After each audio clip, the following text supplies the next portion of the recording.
you're a professional bull rider and now you want to punch people in the face. Yeah, for How sure. did this, how, I've watched some stuff on you. How did this all happen? Okay.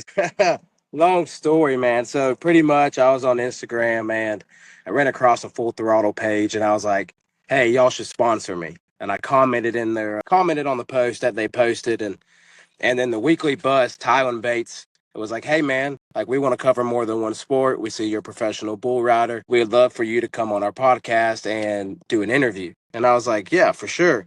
And so pretty much I was going to get on this podcast and just talk about my bull riding story and where I'm from and stuff like that.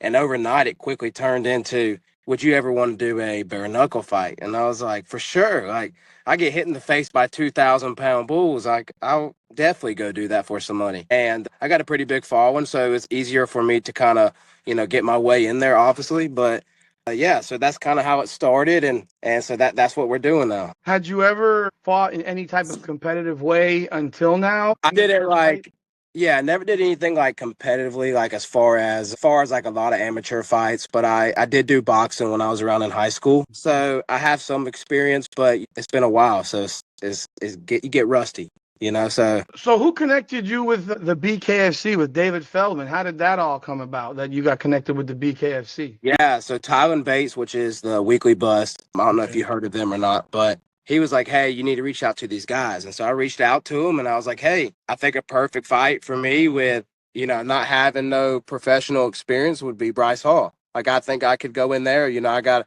a tough chin and I could take some hits and I'm also scrappy and I got the athletic footwork. I did semi-pro football as a running back. So I have a lot of the athletic ability to get in there and get stuff done. And I was like, I got a big following. He's got a big following. I think that would be a good matchup.